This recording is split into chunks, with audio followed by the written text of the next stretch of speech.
Wendy, I'm so super excited to have you with us today. Thank you for being with us on the pod. It's the first one of the brand new year. Well, thank you for having me. I'm so excited. And 2025, here we are. I can't even believe it. Some part of me didn't even realize I would be alive this long, back in my early days. I heard something funny this week, Christine. Somebody said, like, it's been cold in much of the country, right? And I was talking to somebody and they said, if the temperature is lower than my age, I'm not interested in going outside. And I thought, oh, well, that would be me. That would be me. It doesn't take much. That's right. Oh, that's so funny. I love that. So we are doing things a little bit differently on the pod this year. This is our 102nd episode. We're 3 years in, and we've had so many guests over the course of the years that I thought to myself, this year I want to do things a little bit differently. I want to focus on a different big idea every month. And so I was super excited to have you on the podcast this month because the big idea this month is personal branding. And I know at EXP, you guys, and we had this conversation a couple of weeks ago, EXP just does a phenomenal job of really understanding at the end of the day that this business is not about the EXP brand. It's about the agent and the teams that are out there servicing the clients. Yes. And so tell me what what personal branding means to you. Let's kind of start there.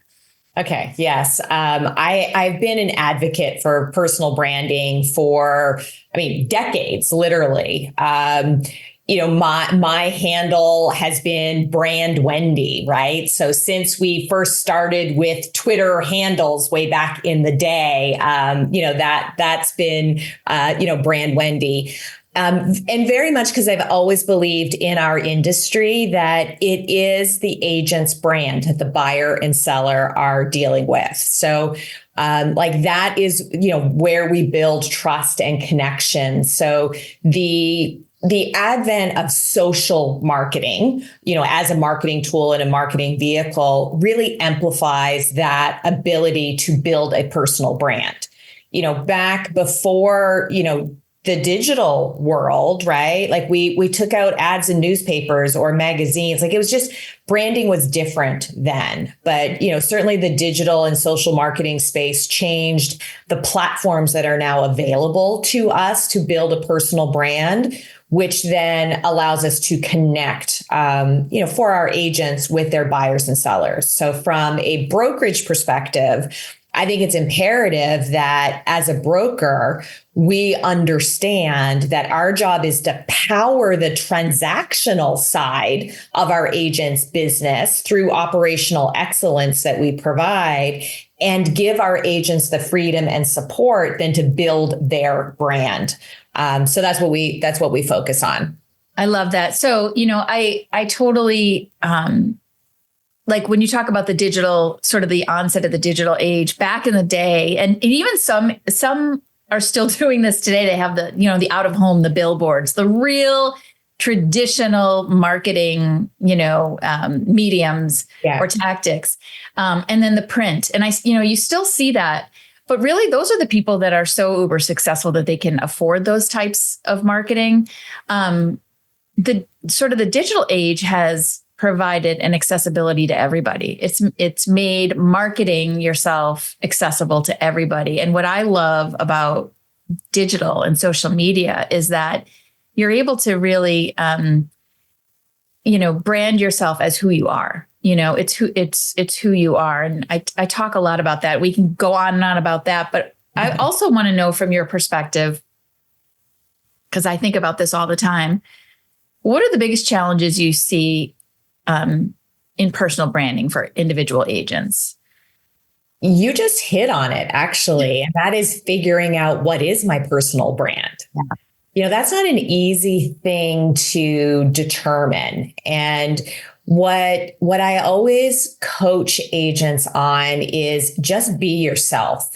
Your personal brand is you. So don't try to be whatever you think you should be, whatever you observe other people are doing, and are like, well, I got to do it that way.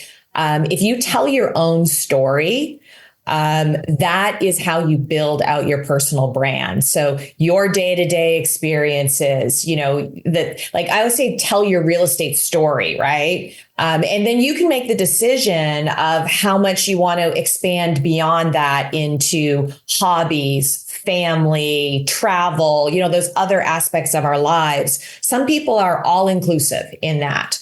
And others sort of keep some safe spaces in their world as they put their personal brand out there. So I think that is, an individual's choice. But you do need to show up as your true self in these mediums that we use today. And that I think is sometimes hard for people, is to figure that out. But once you embrace that, then you can start to have some fun with it, because we are all content creators. And the people who are building businesses off of branding, and, there are many, many, many, many of them that, do that. They are able to do that because of the content they create and because of the stories of their life that they're able to share. And that's really powerful. How do you, so many agents will come up to me and say, like, what does that mean to tell my real estate story? What does that mean to create content? Like, you talk about behind the scenes, Christine, like, what the heck does that mean? What am I supposed to really show? I had an agent yesterday who said to me, I really just love to wear my Birkenstocks. I can't just show up in my Birkenstocks. I was like, hell yes, you can. Yes. Hell yes, you can. So what do you say to agents who ask you that? Because I'm guessing you get that question all the time. Yeah. And that's why it's hard to, figure out what that looks like. Right. So for me, what I say is, like, think of the questions that you're asked in the run of the day from buyers and sellers.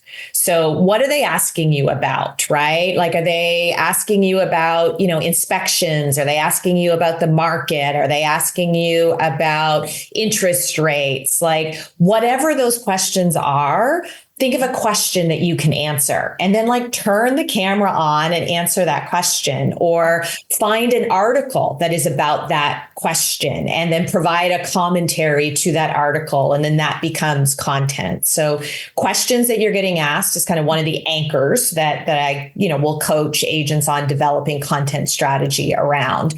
Then the next anchor that I'll talk about is, like, experiences. Like, what did you experience in the course of your day? Right? Whether you're out on showings, whether you're out on inspections, whether you're doing open houses, whether you're deal doctoring, a transaction that is problematic. Like, what are those experiences? Whether you're at a sales meeting or at a training or at a, professional development, like, opportunity at a conference, right? Like, share those experiences, along the way, which could be also personal things too. I'm a runner, right? That has become part of people who know me through social, know that I share things about running. So it could be like hobbies and interests. So you're sharing those experiences. So to start, if you think about questions you're getting asked and experiences in the course of your day, those are two great pillars to start to share your story around. I love that. And I think people just need to get over the idea or the misnomer that their life is boring. Right. Right. Right. It's not about, hey, I got up and had a grilled cheese today, but it's more about, what is the experience you had when you went on that run today? What was that sunset like? What was that sunrise like? Who was out there? Or, I have an open house on the weekend, and here's the 15 things that I'm working on, or myself and my team are working on in preparation for that open house. Yeah. Like, hey, you probably didn't realize, but we're doing, like, flyers, and we're doing setup, and we're doing food, and we're doing, pre-canvassing in advance, and we're running ads. Like, all of that kind of stuff is sort of interesting, like how we do our job. Right. And this is something that I've been, like, particularly passionate on, especially since the changes that happened in the industry last year, is we have to get a lot more transparent about the work we do as real estate professionals. I think we've always sort of glossed it over, here's the keys to your new home. Everything is great. And because of that, I think that there is a lot of misinformation or just a lack of understanding of really the skills, the expertise, the work that goes into helping our clients successfully, buy and sell homes. And sharing that part of what we do is, I think, an important pivot that we as an industry at large can make, because our expertise is far more in depth and important than we open up doors and get people access to properties. Oh my God, hell yes. We can high five like through the screens on that one. Exactly. And I just, I get so frustrated because people, the average Joe, the average consumer just has absolutely no idea. They think all agents are created equal. And when in fact, all agents are not created equal. And so it's our job as real estate professionals to let people know and educate people as to what goes into putting a successful transaction together. Yes. And it's not just paper pushing or opening doors, as you said. There's a lot of emotion. There's a lot of planning. There's a lot of organization. There's a lot of skill, right? There's a lot of skill in understanding the paperwork and understanding the nuances in the negotiation of the transaction, in the management of all the additional parties that are involved in getting a transaction to close. There's, relationships that are there where, how often do we hear stories that an agent is, on vacation at a soccer game, but there's a problem and they're making a call to a lender and they're getting it solved. And that lender is on vacation or at a soccer game, but because of that relationship, they're there to help each other and ultimately help, our consumer in that case. Like, that is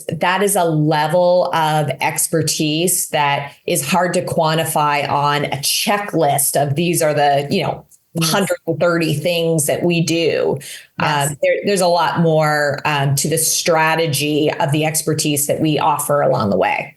And it's a lot of, and you don't have to, like you say, you don't have to use this whole checklist, but if you just take one experience that you've had in a transaction that you can actually use to demonstrate the skill that it takes. Yes. Is one way to create some content around building your personal brand and educating buyers and sellers on what you do. I want to talk sort of about sort of the downside of personal branding, because we say not all agents are in fact created equal. Yeah. And at the end of the day, while you are giving them the freedom at EXP to create their personal brand, sometimes they don't always represent your company in the way that you desire them to. Mm-hmm. How do you handle that? Yeah, I mean, luckily, we don't have that many challenges with that.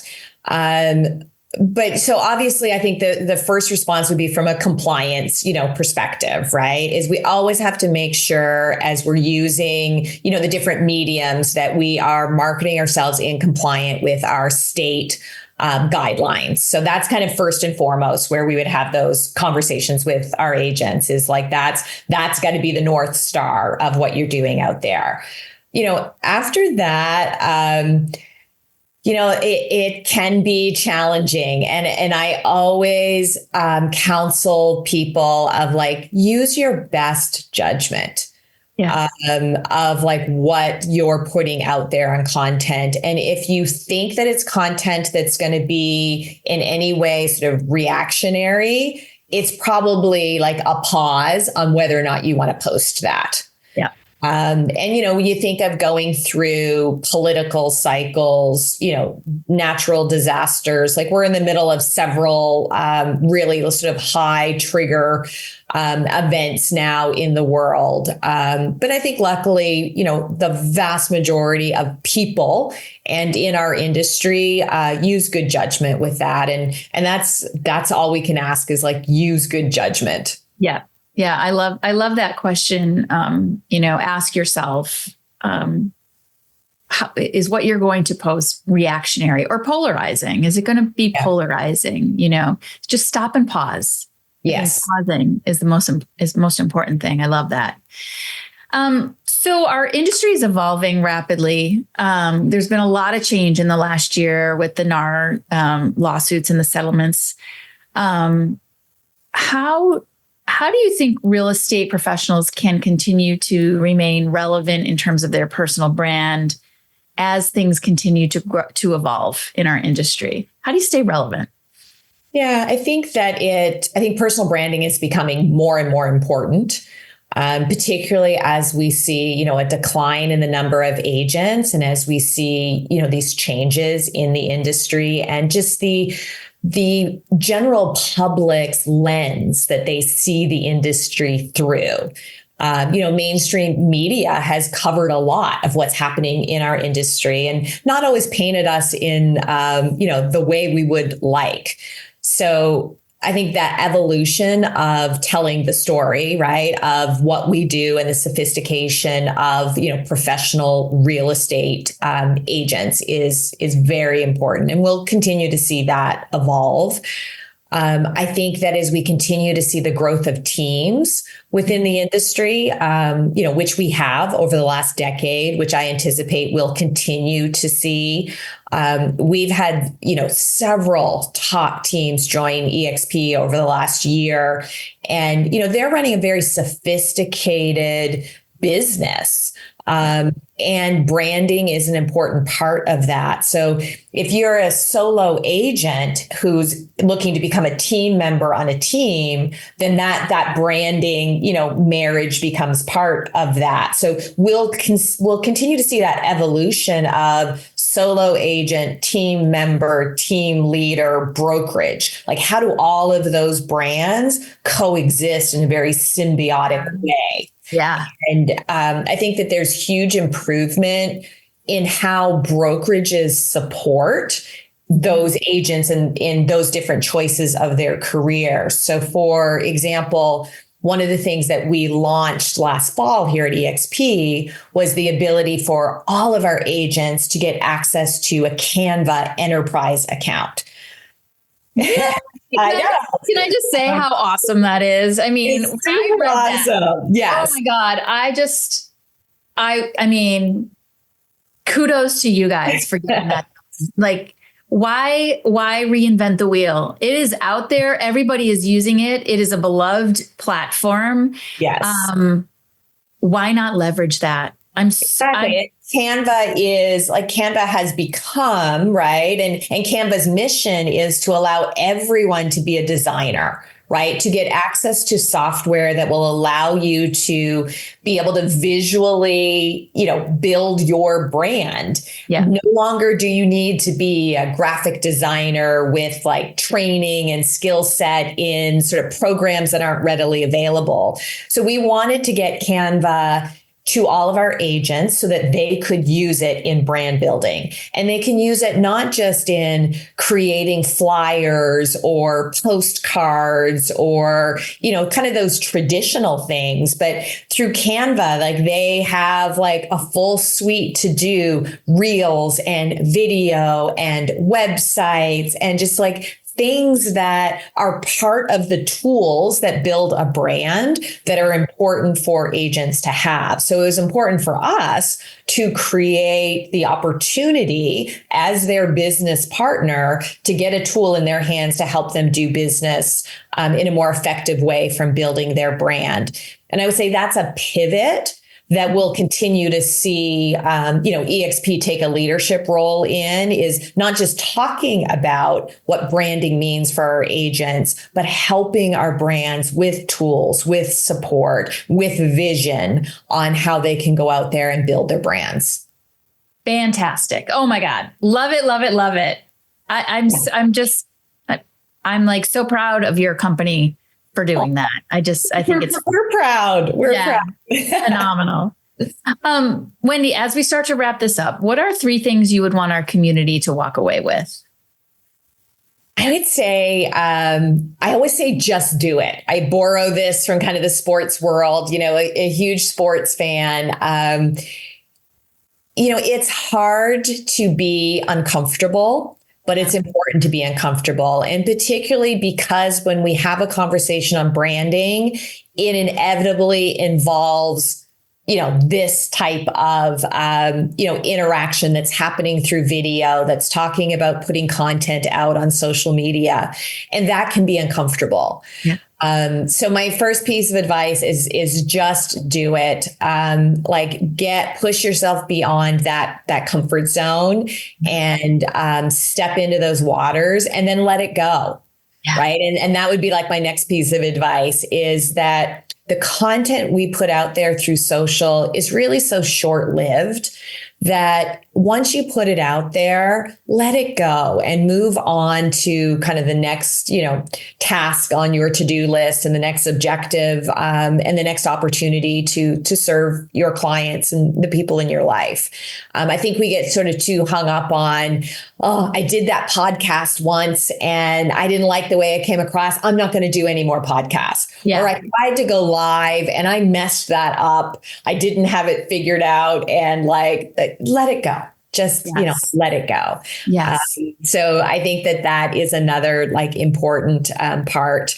And then, consistency would be my third piece of advice is that with anything, right? It's that time of the year you mentioned, we're the first episode of the new year. A lot of people are starting a new fitness, routine or a new nutrition routine.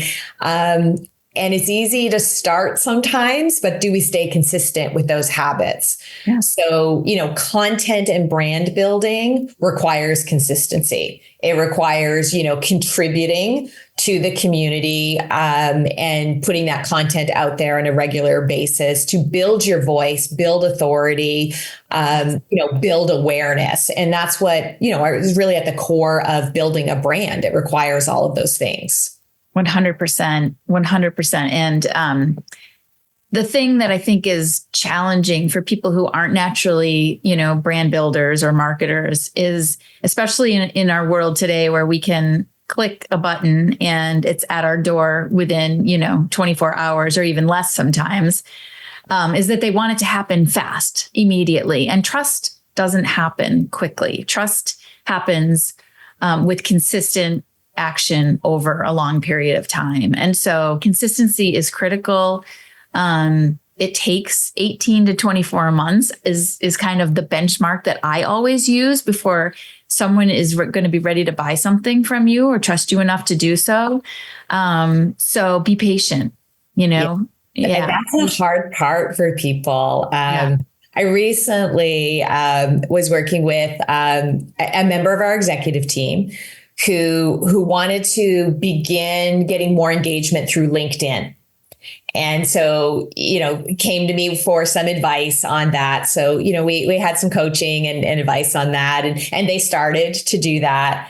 But then they came back a couple of weeks later, a little frustrated, saying I only got 11 likes on my last post. I think I'm doing something wrong.